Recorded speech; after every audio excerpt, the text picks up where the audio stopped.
este tiempo. También damos la bienvenida a todos los que se están conectando a través del Facebook y a todos los hermanos y hermanas que están acá en la congregación en Barinas. Hoy este tema tiene como título "Mira que no caigas". Este tema viene con una recta 90 millas, Daniel, a usted le gustan los deportes. Viene a 90 millas una recta acá. Saludo a nuestro hermano maestro José Luis Cuevas, maestro de la palabra, agradecido por todo el apoyo siempre que está allí para ayudarnos. A nuestro hermano Avi también, gracias por permitir la oportunidad de estar acá este día. Mira que no caigas. Usted puede recordar que hay un texto allí en 1 Corintios 10:12, donde el apóstol nos dice exactamente esas palabras. Así que el que piensa estar firme, es lo que dice ese texto, mire que no caiga. Tiene que ver con una advertencia, con ponernos activos, al tanto de que no nos deslicemos, de que no nos confiemos, ¿verdad? Sí, 1 Corintios 10:12 es este texto que nos permite introducirnos a lo que vamos a compartir. Esta situación de que mira que no caigas, no se vaya a sentir usted aludido, mi hermano que está acá presente o aquel que nos está viendo a través de la transmisión, no se sienta aludido por esto, porque vamos a hablar de una persona que estaba bien cimentado en las cosas de Dios y que a través de su vida vamos a ver la experiencia de cómo, sin darse cuenta, sin percatarse, se tambaleó, se deslizó y cayó con los pies para arriba. Como antes se decía, como condorito. Ahora no sé cuál será la expresión. Vamos a hablar del rey David. ¿Ok? Y vamos a hacer una breve reseña del rey David. Y vamos a ver lo que Dios hizo. David en el hebreo significa amado. Vamos a tratar de explicar algunos detalles, ¿no? Este hombre vivió aproximadamente en el 1040 a.C., 18 hijos, entre hijos e hijas, y aproximadamente tuvo 8 mujeres. David, su nacimiento, y esto es un poco curioso lo que les voy a compartir, porque normalmente no se habla. El nacimiento de David tuvo un cierto origen dudoso. Hermano, ¿qué está diciendo? Si usted repara en la Biblia, no se menciona el nombre de la mamá de David, solo del papá. ¿Cómo se llamaba el papá? Isaí. Wow, hermano, ustedes deberían pararse aquí conmigo para ayudarme a predicar. Ya de una vez están en el contexto. Isaí, muy bien. Así como pusieron en duda el nacimiento de Jesús, la concepción de Jesús, porque María resultó embarazada antes de casarse, obviamente, como ya sabemos, el Espíritu Santo colocó al Señor allí. En el caso de David, hubo una situación que no está muy clara, la Biblia no lo detalla, y no vamos a entrar en detalle, en mucho detalle en esto, pero ahí hubo una jugada entre la mamá y el papá de David que estuvieron separados por un tiempo, como divorciados. Y este hombre, teniendo un conflicto personal, porque sabía que su abuela era una moabita, ¿saben? El abuelo de Isaí era Boz y su esposa era Ruth, la moabita que vino con Noemí. ¿Sí? Están haciendo un poquito de memoria en las generaciones arriba, ¿verdad? Muy bien. Eso nos ayuda a despertar y a tener agilidad bíblica y mental. Este hombre Isaí tuvo un conflicto en algún momento de su vida y pensó, wow, mi linaje no es puro, porque mi abuela era de un pueblo, de hecho enemigo de Israel. En ese tema él como que tuvo un desfase, se apartó de su esposa, aparentemente iba a tomar a otra mujer que no era israelita también. Tuvo un conflicto interno este hombre. Él era un principal de la sinagoga en ese tiempo. Tuvo un conflicto interno, ministerial y familiar.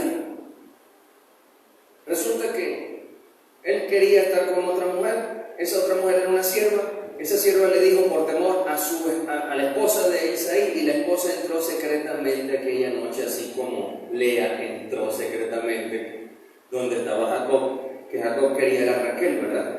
Y entró Lea, ¿se acuerdan? Estamos hablando de Jacob, Lea, Raquel, Labán, estamos más arriba todavía, agilidad allí bíblica. Esa misma jugada que le hizo Labán a Jacob y que le dio a Lea primero en vez de a Raquel, que era la que él quería, así mismo hizo la mamá de David, estando divorciada de este hombre, y que este hombre quería otra mujer. Sale embarazada y la gente comienza a señalarla, habiéndose separado de Isaí, estaba embarazada. Cuando nace David, si ustedes hacen memoria y detallan, David estaba distanciado de la familia, por allá en lo más recóndito, pastoreando las ovejas de Isaí. Cuando llega Samuel, sin ningún tipo de preparativo, que Dios le dice, ve a Belén, a Isaí, que me he provisto rey, Samuel se embarcó para allá. Y cuando Samuel llega, sin ningún tipo de avisar, una visita oficial de el profeta de la nación, la gente se estremeció creyendo que había algún problema. Samuel le dice, tranquilo, yo he venido en paz. Isaí, ¿dónde están tus hijos?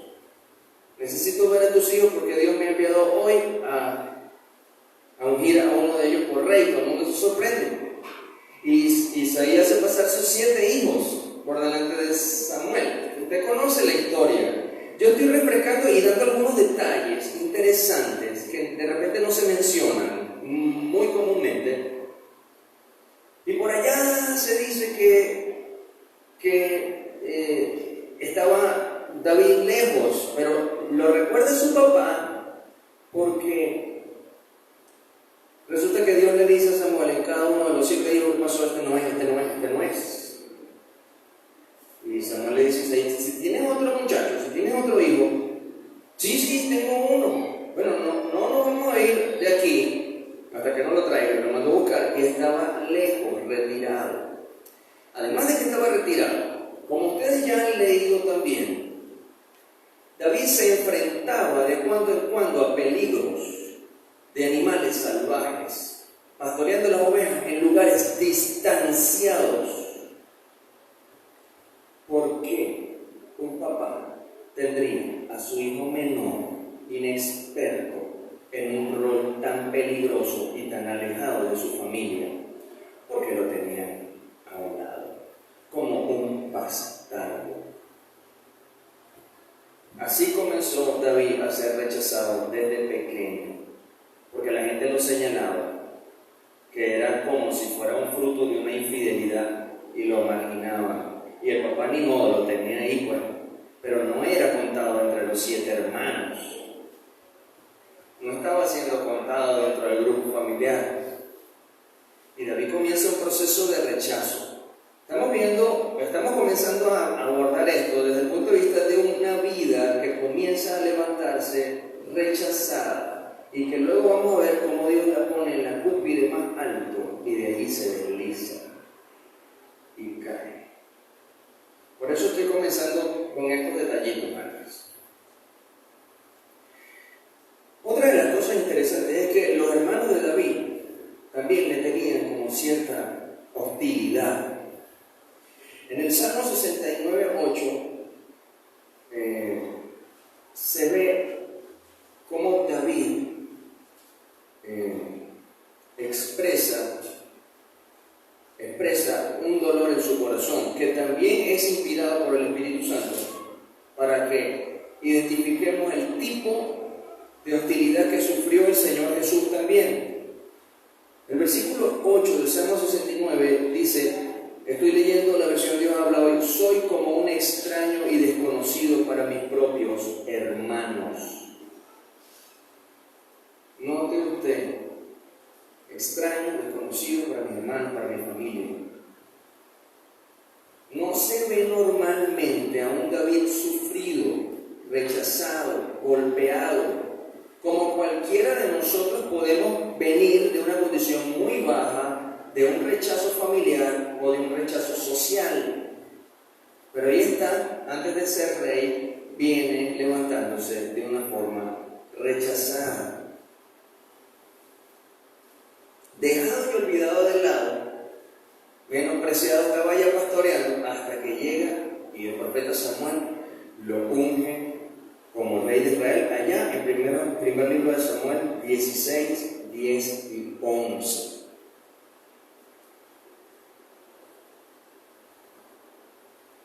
En primera de Samuel 16, 10 y 11, estoy leyéndoles la versión Palabra de Dios para Todos. Isaí le presentó 7 de sus hijos a Samuel, pero usted dijo, ninguno de ellos es el elegido del Señor. Samuel le preguntó a Isaí, ¿no tienes más hijos?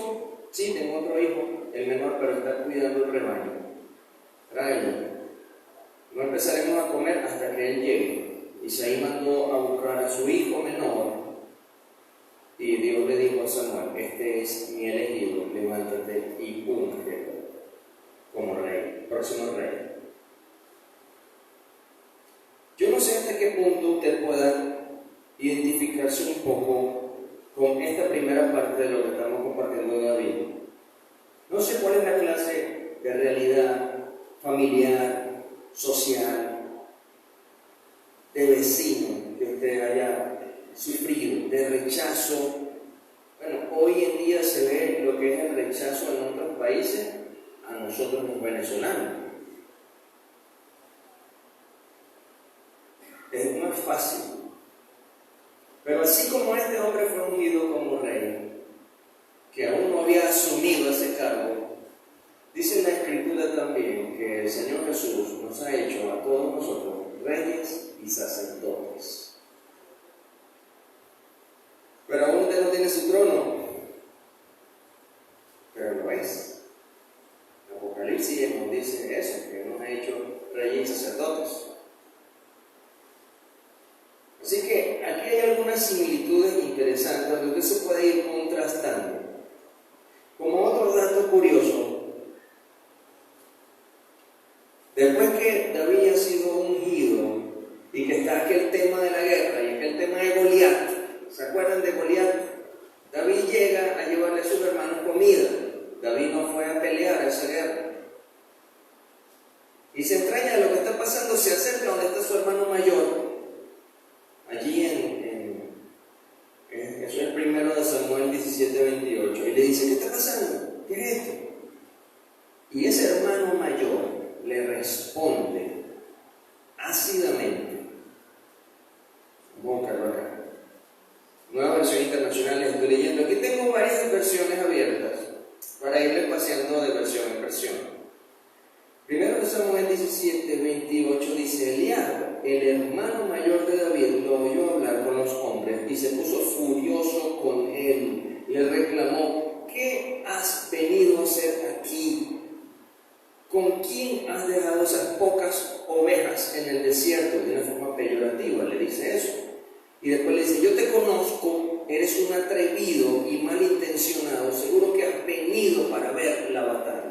¿Por qué razón su hermano mayor tendría que hablarle así al menor? Porque era objeto de rechazo familiar. Aún después de haber sido ungido por rey delante de este mismo hermano, porque Samuel lo hizo delante de sus 7 hermanos. Mírenlo como es la hazaña, ¿no? Esto también nos recuerda, por ejemplo, cómo José fue rechazado y vendido por sus hermanos. Y también es tipo tipo y figura de cómo Jesús iba a ser vituperado, rechazado por su propio pueblo y por los líderes. En la figura de David hay cosas muy interesantes, y es que él es tipo y figura de Jesús en cuanto a, por ejemplo, estos oficios. Fue profeta, fue sacerdote, fue rey, fue profeta, ya le confirmo, fue rey, fue profeta y también fue tipo sacerdote, el rey David. ¡Wow! Así que estamos viendo con algunos datos bíblicos cómo David iba siendo rechazado progresivamente.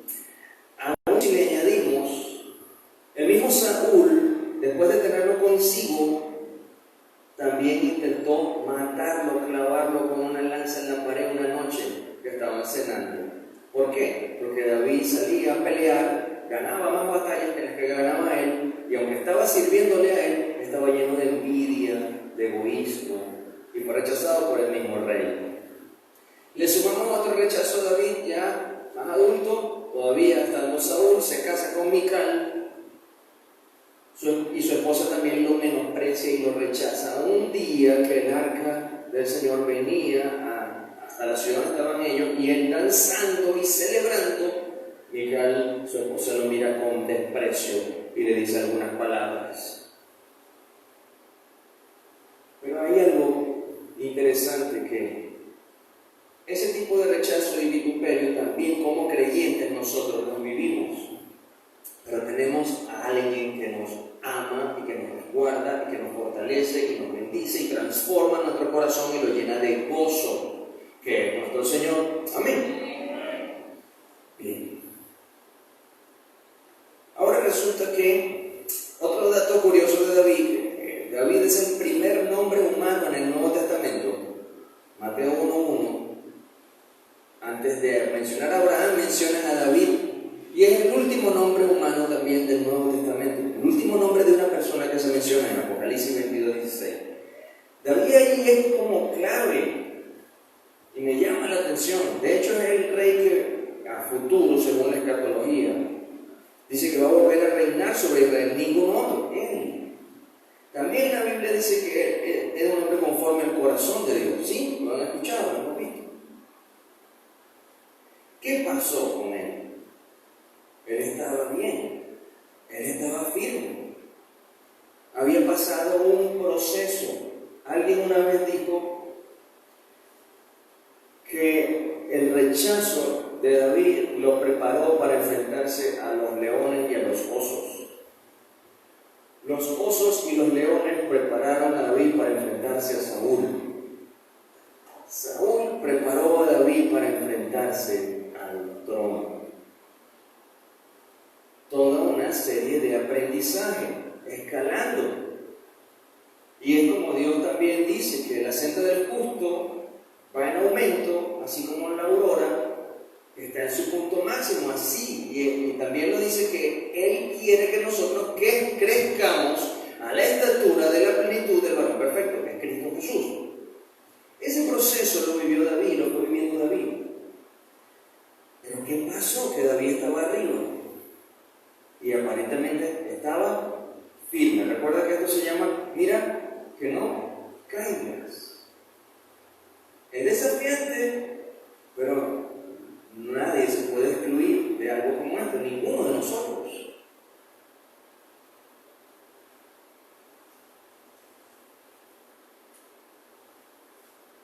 El punto clave ahí está en el segundo libro de Samuel, capítulo 11, del verso 1 en adelante. Aquí está la historia de la cual muchos ya han leído, pero que vamos a tratar de desglosar un poquitín. Segundo de Samuel, capítulo 11. El resbalonazo que se dio David con Betsabé. El pecado de ambos.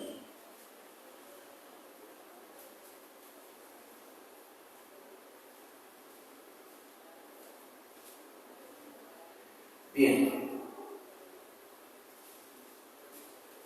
El versículo 2 nos dice que en algún momento David se levantó en cierta hora de la tarde y salió a pasear en su terraza, y desde allí vio a una mujer que se estaba bañando, la cual era hermosa. David la trajo hacia él, preguntó quién era, y le dijeron: es Betsabé, hija de Elías, mujer de Urías hitita, heteo. Y envió David mensajeros y la tomó, y así que hubo entrado a él, durmió con ella. Es decir, se acostaron. El rey estaba bien. Le mencioné que tuvo 8 mujeres, más las concubinas que no se ven. No tenía necesidad de estar con alguien más. Estaba firme, estaba seguro. Era el cantor dulce de Israel, como también se le conoce. ¿Qué pasa con David? Era rey. O sea, tenía todo a su mano, a su antojo. ¿Qué pasó? Nuestra débil naturaleza inclinada al pecado que está presente. Y que nadie puede argumentar a sí mismo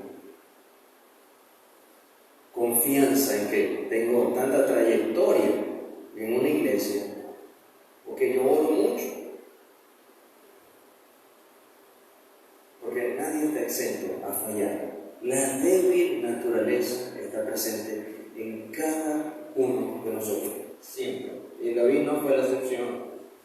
Y David era un gran hombre. Bien, ¿qué cosas podemos observar acá en esta fase, en esta primera fase? Que David observó y codició a esta mujer. Y eso me hace recordar, por ejemplo, cómo Eva observó y codició aquella fruta que se le había dicho que no tomara. Bueno, David la trajo, ya como leímos, y la envía de regreso a su casa, manteniendo todo oculto. Siendo él el rey, pues nadie va a hablar, no pasa nada, hasta que la mujer le dice luego: estoy embarazada.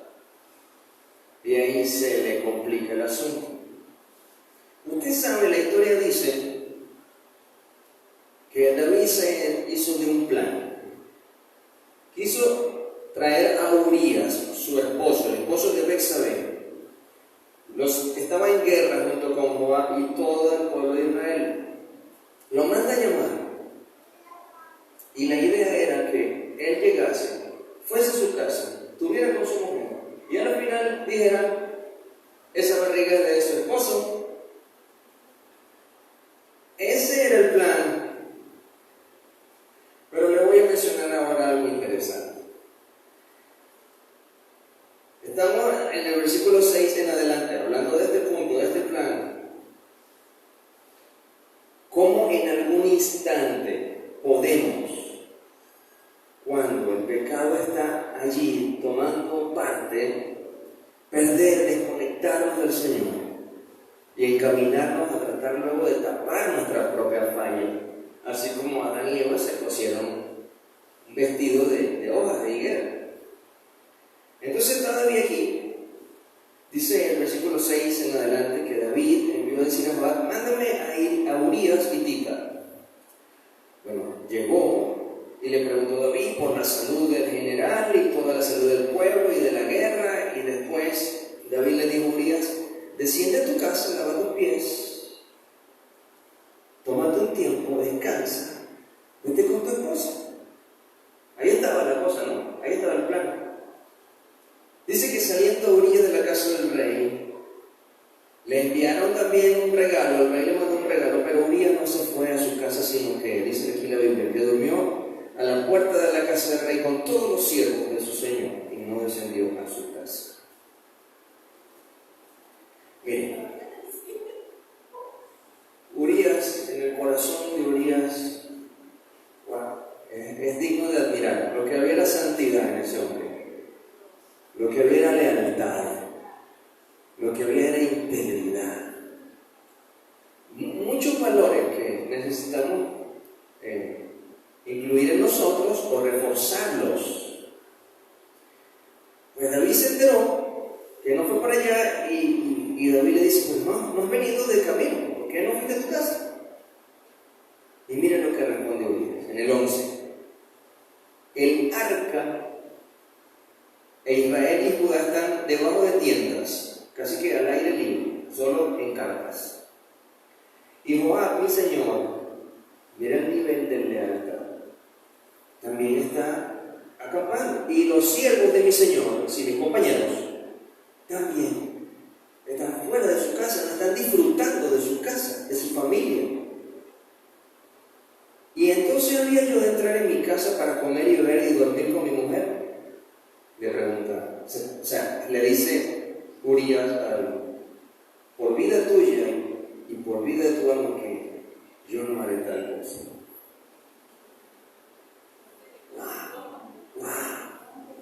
Es un nivel de integridad, de lealtad, tremendo de Urias, que es digno de que nosotros, como decía, lo consideremos. Santo, pero ¿cómo hago entonces? Se pregunta David. Si este hombre yo lo traje era para que estuviera con su mujer y tapar esa barriga. Yo no sé cómo iba a ser David si nacía, el bebé y eso se daba, porque David era rubio. Yo no sé si Urias era catirito, morenito, tostadito. Si hubiera salido diferente al rasgo, yo no sé qué hubiera pasado allí. Tampoco David podía descubrir el asunto así abiertamente, porque por la ley debían apedrear a la mujer, a Betsabé, y tampoco él quería eso. Pero no fue lo suficientemente sensato e íntegro David en ese momento para entender y buscar de Dios una respuesta sabia, sino que siguió con su plan. Manda por segunda vez a Urias después de tratar de emborracharlo. Lo embriagó. En el versículo 13 dice que lo convidó, le hizo comer y beber hasta embriagarlo y lo vuelve a mandar por su casa. Y salió el hombre tarde a dormir, pero en la cama con los siervos de su señor otra vez. No se fue a su casa. Estaba ebrio ese hombre y no mantuvo un nivel de integridad, de honestidad. Pero es que no es que estaba mal que se fuera para su casa, pero es un nivel de corresponsabilidad para con sus otros compañeros soldados y con lo que ella mencionaba. Sus líderes militares no estaban cómodos y él decía dentro de sí, yo tampoco puedo estar así. Bueno, al otro día en la mañana ni modo. David tenía que solucionar, pero siguió solucionando mal el punto. Escribió una carta a Joab, una misiva. No podía enviarle un WhatsApp, no podía enviar un mensaje de texto, ni escribirle por Facebook. Y le escribió una carta diciéndole, coloca a Urias en la parte más cruenta de la batalla. Hermano, mire, la cosa es que es difícil. Usted a solas con Dios leyendo esto y estando allí como testigo, usted dice, ¿cómo pudo enviar esa carta entregándosela al mismo Urias para que se la diera? ¡Wow, hermano! Hermano, es duro. O sea, David estaba diciéndole a Joab, ponme a este hombre allá para que muera. Y le mandó ese mensaje nada más y nada menos con el hombre que quería que muriera, con Urias. Y estamos hablando hace unos instantes que este que está haciendo esto era el rey David, el dulce cantor de Israel. El hombre que tocaba el arpa y se iban los demonios de la vida de Saúl. El hombre que peleaba sus batallas y que ya había comenzado a escribir salmos. El adorador. El primer reinado que funcionaba excelentemente, porque de Saúl no funcionó. Dios dijo: me arrepiento de haber puesto a Saúl por rey. Ese hombre, donde se comenzaba a manifestar la gloria de Dios en el pueblo de Israel, este hombre estaba mandando a matar a un hombre inocente. ¡Wow! Increíble. Yo a veces veo a Urías así, llevando esa carta, como Jesús fue como oveja al matadero. Claro, Jesús sabía, Urías no. Pero fue tan tremendo, tan clave, tan especial para Dios lo que hizo Urías, o la actitud en Urías, la santidad en Urías, que Dios lo incluyó en la genealogía de Jesucristo. En Mateo 1:6, esos son datos, pues, tips que nos dejamos recibir. Mateo 1:6, ya se lo leo rápido. La Biblia es grande. Dice: e Isaí engendró al rey David, y el rey David engendró a Salomón, de la que fue mujer de Urías. No dijo de Betsabé, mencionó a Urías. El Espíritu Santo incluyó a Urías allí. Otro dato interesante de este hombre Urías es que él formaba parte del escuadrón selecto de guerreros del rey David, de los valientes de David.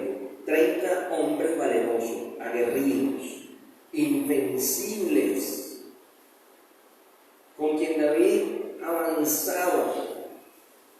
Él formaba parte de ese listado allá en 1 Crónicas 11:41. Usted puede buscarlo con calma y lo revisa. Urías el Eteo forma parte de esa lista. Es un hombre leal. Leal. 1 Crónicas 11:41, si mal no lo registré. Un hombre que le decían: ven y acaba con aquel grupo, y ese hombre, con toda la fiereza y la capacidad, la sagacidad, destreza de pelea, de batalla, junto con los otros, formaban ese escuadrón de 30 hombres guerreros selectos, de la mano de David, de confianza de David. Y David lo manda a matar por su mujer. ¿Dónde quedó? Wow. El tema se llama, ¿recuerda? Mira que no caigas. Y aquí vemos a David pues dándose duro contra el piso, cayendo. Y creo que hay escalera más abajo, porque sigue cayendo más abajo. La Biblia también dice que las cosas antiguas se escribieron para que nosotros las miremos, estemos atentos, nos corrijamos, prevengamos de no caer en ellas también. Y no me estoy refiriendo solamente al hecho de un adulterio o de un asesinato, sino al hecho del pecado en general. Porque el pecado toca la puerta y decidimos si le abrimos o no. La verdad, tenemos la capacidad, estando en Cristo, de abrir o no. Y el Señor nos lo advierte en el momento en que esté la acechanza del pecado allí tocando la puerta. Como se lo dijo a Caín: ¿qué piensas hacer? ¿Dónde está tu hermano? No sé, que mi hermano no sabe estar. Soy yo el guardián de mi hermano. Cuidado, no se enseñoree el pecado de ti. David, desde que vio a esa mujer en la terraza bañándose desnuda, primero tenía que saber que no era suya. Cuando mandó preguntar, eso primero, después mandó preguntar quién es ella, y le dijeron: es fulana de tal, y es mujer, está casada con Urías. Estuvo casada con mis 30 guerreros. Tuvo que parar cualquier intención o mala intención. No lo hizo.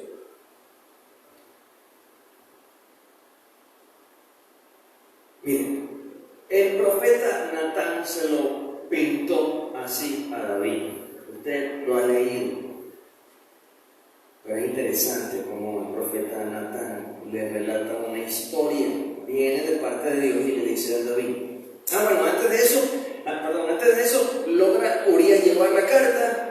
Joab toma la carta, la lee y dice, bueno, sí, ni modo, dale para allá, papá, la primera fila, cáete a espadazo, y allá muere Urías. Santo. Y la mujer agarró y cuando supo que estaba se puso de luto, tal. Y después dice que pasado el luto, en el versículo 27 de 2 de Samuel 11, dice, David la recogió a su casa y fue ella su mujer y le dio a luz un hijo. Pero mira el detalle al final de ese versículo. Pero esto que David había hecho fue desagradable a los ojos del Señor. Ay, Dios mío. Que nosotros no caigamos en desagradar así con cualquier falla, con cualquier pecado, porque no hay uno más oscuro o más intenso que otro. También el Señor dice que aquel que infringe en un punto la ley, toda la ley la infringe. Aquí no estamos hablando de quién no tiene pecado, o quién sí, quién es más perverso, quién no, sino de la capacidad hoy, con el poder del Espíritu Santo, de decirle no al pecado. Bien, vamos bien. Están calladitos, hermanos, ay Dios. Estoy nervioso ahora yo por ese silencio de ustedes. ¿Quién sabe qué estará diciendo la gente ahí en la transmisión? Pero gracias a Dios que nos ayuda. El Señor envió a Natán. Y Natán le pintó una historia a David. El profeta no se movió, sino que Dios lo movió. Y le dijo, mira David, había dos hombres. Rey, toda la reverencia. Rey, había dos hombres. Uno rico, que tenía muchas posesiones. Estoy en 2 Samuel, capítulo 12, versículo, del 28 en adelante. ¿Sí? Segundo libro de Samuel, capítulo 11, versículo 28 en adelante. ¿Sí? Dice, vino Natán y le dijo, había dos hombres en una ciudad, uno era rico, el otro pobre. El rico tenía numerosas ovejas y vacas, pero el pobre no tenía más que una sola corderita, que él había comprado y criado, y que había crecido con él y con sus hijos juntamente, comiendo de su bocado y bebiendo de su vaso y durmiendo en su seno, y la tenía como una hija. Mira qué cosa tan tierna, ¿verdad? Ok. Y vino uno de camino al hombre rico, y él no quiso tomar de sus ovejas y de sus vacas para guisar al caminante que le había venido, sino que tomó la oveja de aquel hombre pobre y la aderezó para aquel que le había venido. Despojó al pobre de su única ovejita, ¿sí? Ok. Entonces el versículo siguiente, el 5, sí dice, se encendió el furor de David, el hombre estalló en llamas y dijo, aquel hombre es digno de muerte, tiene que pagar la cordera 4 veces más, según la ley mosaica, ¿sabe? En Éxodo 22:1 habla de la restitución. Ay, Señor, ahí está David, ¿no? No puede ser. Yo, el rey, el ungido, tengo que... ¿Dónde está? Entonces Natán le dijo a David, tú eres aquel hombre. ¡Wow! ¡Sacudón! Tú eres. Por eso es que ninguno podemos confiarnos de nuestra trayectoria, de donde estamos, de cómo nos vestimos, de nuestra apariencia, de ningún hábito aparentemente externo de que somos buenos. Tú eres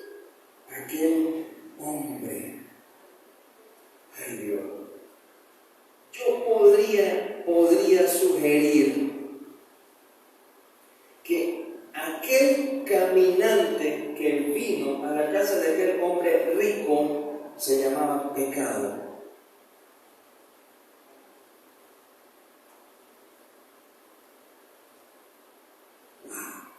Y este hombre, el rico, despojó al otro. A la final le entregó lo que quería el caminante. ¿Ven? Viene aquel caminante. Pero tenemos la oportunidad de decidir no. Porque no es tanto el Señor en nuestra vida, no tenemos la fuerza para rechazarlo. Pero es tanto en Cristo, el poder del Espíritu Santo que está en nosotros, nos ayuda a decir no. Y no podemos confiar en nosotros mismos. ¡Wow! Tremendo sacudón que Natán le dio a David. Y es interesante, después de eso, le sigue diciendo un mensaje de Dios. Yo, dice Dios, te he ungido como rey sobre Israel. Te saqué de lo más bajo, del rechazo social familiar, de tu dolor. Te saqué de allí. Y te puse en el punto más alto de la sociedad y delante de mí como rey de Israel. Y te libré de la mano de Saúl, que era el rey de la época y que lo persiguió durante buena parte de los libros de Samuel. Leemos la persecución. Por todos lados perseguida. David dice, pero ¿cómo usted, un águila, va a venir a cazar esta mosca? Casi. ¿Por qué el rey Saúl está detrás de mí así? Bueno, Dios lo libró. ¿Quién le está diciendo? Yo te libré. Y además de eso, la casa de Saúl te la di, todos sus bienes. Y las mujeres que tenía también te las permití. Y te puse a gobernar sobre Israel y sobre Judá. Y te iba a dar mayores bendiciones. ¿Por qué tuviste en poco la palabra del Señor, haciéndolo mal delante de sus ojos? Esto me sacude, porque es como directamente a nosotros. La palabra del Señor la tenemos hoy de diferentes formas, a través de estos libros de la Biblia, en su teléfono descargado, y teniéndola aún cuando llega la hora de la decisión frente al pecado, se nos olvida, se nos escapa. Y es posible que fallamos como David falló. ¿Qué pasó con la palabra en mi vida? ¿Qué pasó? ¿Por qué la menospreciaste? Le dijo el Señor a David. ¿Por qué me menospreciaste? Es una reprensión. Le dice, heriste a Urías, tomaste su mujer y lo mataste. Sí, porque aquí en ese versículo 9 dice que lo hirió, tomó la mujer y lo mató. No dice de una vez lo mató, sino que lo hirió primero. No sé si con la deslealtad, la hazaña, la falta de hermandad, porque ambos eran israelitas, las heridas que tal vez causaron su muerte, la puñalada que le metió con esa carta. Tremendo. Dios no está exento de las cosas que hizo David y de lo que hacemos, de cuando nos fallamos, cuando nos faltamos. Bueno, hay unas consecuencias allí que Dios le dice que jamás se va a apartar la espada de tu casa. El mal será desde tu casa y en tu casa. Tus mujeres serán de otro. Y lo verá tu Israel. ¡Wow! Tremendo. Y tu niño que acaba de nacer empezará a morir. Las consecuencias del pecado. El pecado es un insulto a Dios. Es una rebelión contra Dios, contra su señoría. Estoy hablando de algo muy básico, pero que tenemos que refrescarlo, tenerlo en cuenta. Porque ese texto en Corintios que leímos al principio dice: el que crea estar firme, miren que no caigan.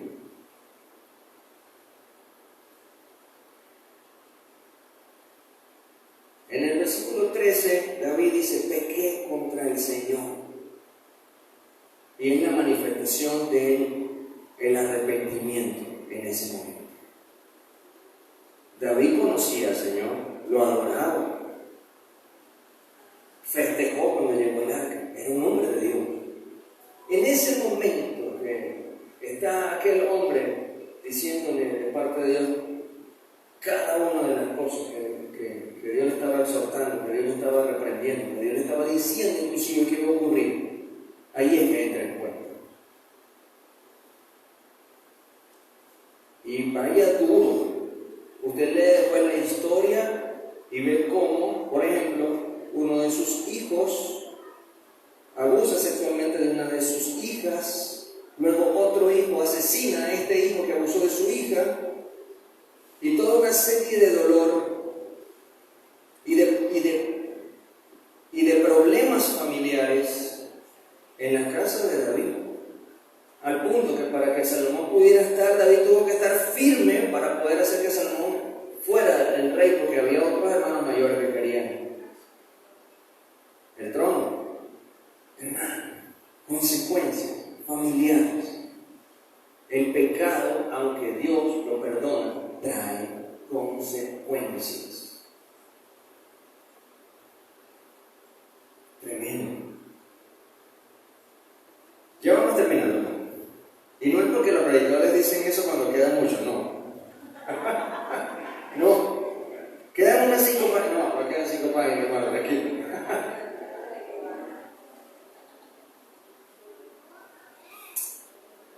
Durante todo este periodo, cada vez que se habla de Betsabé en la Biblia, no se menciona como la mujer de David, sino como la mujer de Urías. Porque Dios no consintió eso. Como ya lo saben, un matrimonio sagrado de parte del Señor. La actitud del corazón arrepentido. Con esto vamos a terminar. ¿Qué hizo David? Arrepentido, entró en un ayuno. Él quería que Dios no se llevara al niño, pero entra en un ayuno, pasa la noche totalmente acostado en el piso, el rey. Mira, ¿qué simboliza la actitud del corazón? Porque se acuesta en el piso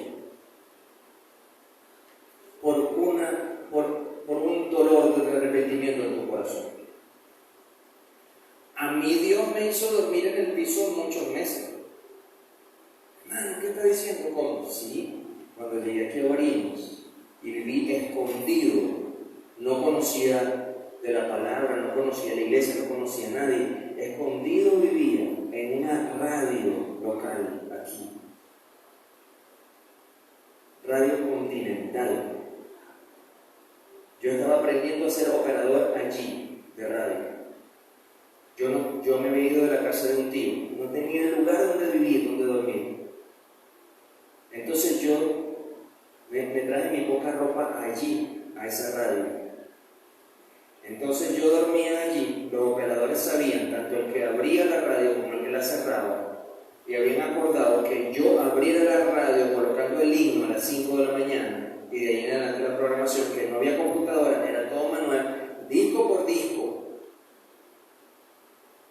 Y luego en la noche, el operador se iba a las 10, 9, 8, y yo me quedaba hasta las 12 de la noche y cerraba la emisora.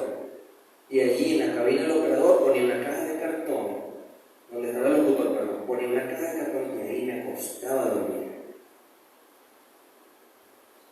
Y así estuve unos meses, hasta que los dueños de la radio dijeron: este muchacho sí es responsable, vale, mira, abre la radio, está aquí abriendo la radio y cierra la radio. Claro, yo no sabía que yo vivía ahí. Y me dieron el trabajo. Y luego entonces alquilé una habitación. Pero a mí Dios me hizo dormir allí, así. Pero cuando tú lo haces por voluntad propia, ay,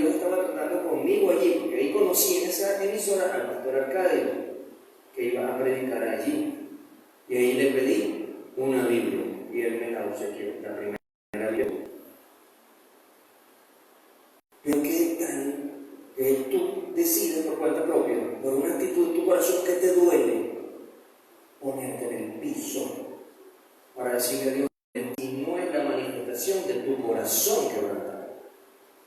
Cualquiera se siente en el piso, se acuesta en el piso.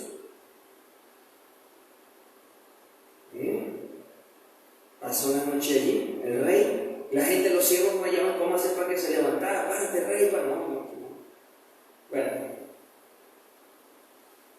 al ser perdonado, entonces el rey se levanta de allí, el niño muere, el rey se levanta, no se queda postrado. Dios no quiere que nos quedemos postrados en tierra, humillándonos constantemente, pero cuando el perdón está disponible, Él lo da y nos levantamos con su ayuda, de su mano, para tomar una mejor actitud, para tomar otro camino correcto. Bueno, pero mira, él se levantó e hizo algo interesante. No se fue a su casa a asearse, a comer y a su casa. No, sí se levantó, se lavó y se ungió y se puso ropas, y esto es figura de cómo el Señor con su sangre nos limpia, nos lava nuestros pecados y nos pone esas vestiduras blancas. Y luego mira lo que David hizo: se fue al templo, a la casa del Señor, y adoró. Y después fue a su casa y comió. Miren el orden de prioridad. No fue primero atenderse. Detuvo todo en su vida hasta que estuvo en orden con Dios. Porque no podemos avanzar en nuestra vida con ningún pecado oculto, remendado, chamucado, cojeando. Ordenó lo que había, ordenó su cuenta con el Señor y después continuó. La misericordia y el perdón solo es posible por la obra del amor de Cristo en una cruz por nosotros. No somos buenos, no lo somos. No podemos medirnos tampoco los unos con los otros. Fallamos. El hecho de que estemos en una iglesia no quiere decir que somos infalibles, que debemos ser buenos y no fallar. No podemos medirnos los unos a los otros, ni aún yo mismo me puedo medir conmigo mismo y criticarme. Sí me puedo ver para corregirme. Pero el punto es que siempre tenemos la tendencia a fallar. No es nuestro papel de juez, pero sí es oportunidad de tomar la misericordia y el perdón del Señor a través de la obra redentora de Cristo, como lo dice Colosenses 1:14. A ver, por aquí lo tengo. Colosenses 1:14. A ver, vamos a buscarlo por acá rápidamente. Colosenses 1:14. Si alguien lo consigue antes que yo, lo puede leer en voz alta. En quien tenemos redención por su sangre, el perdón de pecados. Qué bueno. Excelente, hermana. Gracias por esa palabra. En el cual tenemos redención por su sangre, el perdón de pecados. Si el mismo apóstol dice que cree estar firme, mire que no caiga, eso no lo exoneraba a él mismo siendo apóstol, a nadie. Pero ¿cuál es la clave para estar firme y no caer? Dios se la dijo a David a forma de reproche: menospreciaste mi palabra. Estar atento a la palabra es lo que nos llena y nos lleva a la dependencia total diaria de Dios, quien es el que nos sostiene por su gracia. No es nuestra fuerza, no es nuestra capacidad, no es nuestra inteligencia, no es nuestra bondad, no es que nos vistamos bien, no es eso, es su gracia que nos sostiene. Así como le dijo al apóstol Pablo, bástate mi gracia, porque mi poder se perfecciona en la debilidad, según los Corintios 12:9. El rey David subió lo más alto, cayó, pero el Señor lo levantó y fue fiel y mantuvo a su hijo en el reinado. Y del rey David se dice que volverá a reinar sobre Israel. Tú y yo somos reyes y sacerdotes que el Señor así nos ha hecho. Apocalipsis, si mal no recuerdo, 1:6, y nos ha hecho reyes y sacerdotes para Dios su Padre. ¿Qué estamos haciendo? ¿Cómo lo estamos haciendo? Ese reinado y ese sacerdocio que Dios nos ha dado hoy, ¿cómo lo estoy administrando? Resulta que no son mías las cosas, yo lo administro. Resulta que ni aún mi vida es mía, yo la administro. ¿Por qué no es mía? Porque a diferencia de Jesús, que Él dijo, yo la entrego y la vuelvo a tomar, nosotros no sabemos cuándo nos toca entregarla. A nosotros Dios nos llama y ya, y partimos. Ni siquiera nuestra vida es nuestra. Como creyentes, ni siquiera nuestro cuerpo es nuestro, porque es templo del Espíritu Santo. ¿Cómo administramos? ¿Cómo servimos? ¿Cómo vivimos?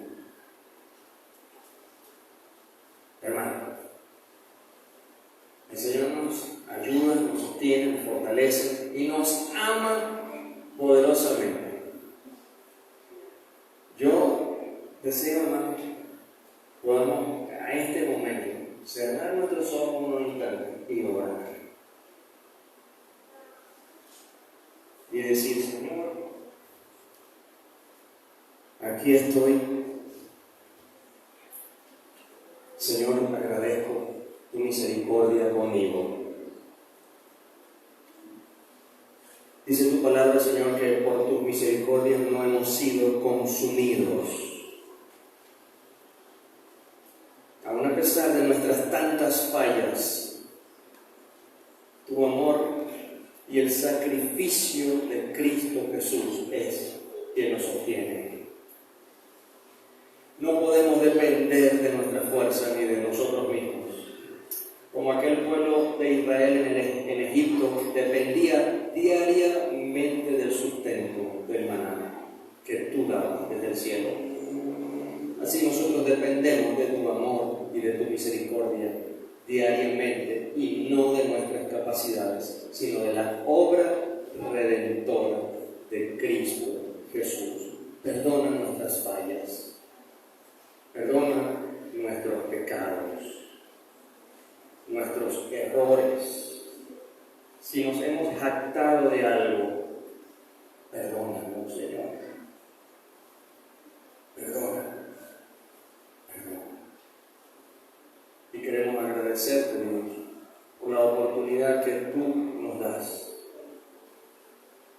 de continuar de pie, de continuar aquí, de continuar, Señor, porque la sangre de Jesucristo nos lava y nos limpia de todo pecado. Porque tu Espíritu Santo está en nosotros, ayudándonos en nuestras debilidades.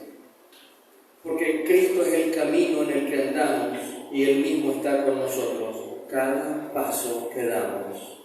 Porque no nos dejas huérfanos, porque tu poder está. Ayúdanos a entender, a comprender que somos llamados a adorarte y a servirte. Como dice tu palabra, todo lo que hagamos, sea de obra o de palabra, lo hagamos todo en el nombre del Señor Jesús.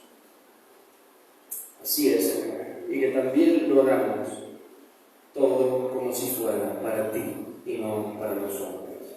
Gracias, Señor, porque tu gran amor y tu perdón es el que nos rodea y nos cubre y nos sustenta. En el nombre poderoso de Jesús te damos muchas gracias, Señor. Amén. Dios les guarde, Dios les bendiga, hermanos. Continuamos, adelante.